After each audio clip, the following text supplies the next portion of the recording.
नमस्कार मंडळी, आज आपण किल्ले मानगडाची सफर करण्यासाठी आलेलो आहोत। मानगड हा किल्ला माणगाव तालुक्यामधील निजामपूर ह्या विभागामध्ये येतो। निजामपूर तारफ म्हणजे हा निजामपूर सुरुवातीला एक तालुका होता। ह्या तालुक्याच्या ठिकाणी रायगडाच्या घेऱ्यामध्ये ह्या मानगडाला म्हणजे निर्माण केले गेलेलं आहे। छत्रपती शिवाजी महाराजांनी जेव्हा रायगड ही राजधानी निवडली तेव्हा रायगडाच्या संरक्षणासाठी मुख्य असे 10 ते 12 ही उपदुर्गांची एक साखळीच तयार केलेली आहे रायगडामध्ये। त्यामध्ये चांभारगड येतो, महेंद्रगड येतो, सोनगड येतो, पन्हाळगड येतो, त्यानंतर कोकणदिवा, लिंगाणा आणि सोनगड, तळागड, घोसाळगड ही सगळे एक उपदुर्गांची साखळीच निर्माण केलेली आहे रायगडाच्या घेऱ्यामध्ये अवतीभोवती, जेणेकरून रायगडाचं हे संरक्षण होऊ शकेल। आता मानगडावर पाहण्यासारखे मुख्य जी ठिकाणे आहेत त्यामध्ये काही खोदीव टाक्या आहेत, काही बांधीव टाक्या आहेत पाण्याच्या, तसेच काही खांब टाक्या आहेत। तर ह्या टाक्यांचा उपयोग मुख्य करून जो दगड आहे तो काढण्यासाठी आणि आजूबाजूचा जो चौथरे आहेत ते निर्माण करण्यासाठी केला गेलेला आहे।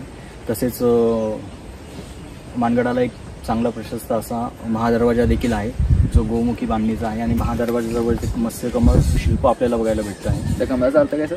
हां, कमळाचा अर्थ असा असतो, आपण कुठल्याही महाराजांच्या किल्ल्यावर गेलो तर आपल्याला महादरवाजावर हे कमळ दिसणारच।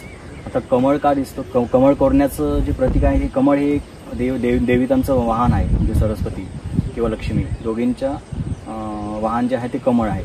तर कमळ हे किल्ल्यावर 2 कमळाची चिन्ह असतात। त्यामध्ये ह्या किल्ल्यामध्ये सरस्वती आणि लक्ष्मी यांचा वास म्हणजे आदिवास हे नेहमी राहावं, म्हणजे धन आणि ज्ञान यांचा जो संगम आहे तो ह्या किल्ल्यामध्ये राहावा म्हणून कुठल्याही किल्ल्यावर आपल्या महाराजांच्या किल्ल्यावर हे कमळ कोरलेलं असतं। आणि मराठा किल्ला ओळखण्याचं तेच एक आपल्याकडे एक साधन आज उपलब्ध आहे। आता दुसरं म्हणजे किल्ल्यावर खांबटाकं देखील आहे। आता खांबटाक्याचा जो अर्थ होतो तो खांबटाके हे सातवाहन काळामध्येच बनलेले असतात। जो किल्ला सातवाहनांच्या काळामध्ये बनलेला असतो त्याच किल्ल्यावर खांबटाकं हे बनवलेलं असतं। तर खांबटाकं म्हणजे टाकी ही कोरलेली असते आणि त्याचा सपोर्ट हा खांबावर दिलेला असतो।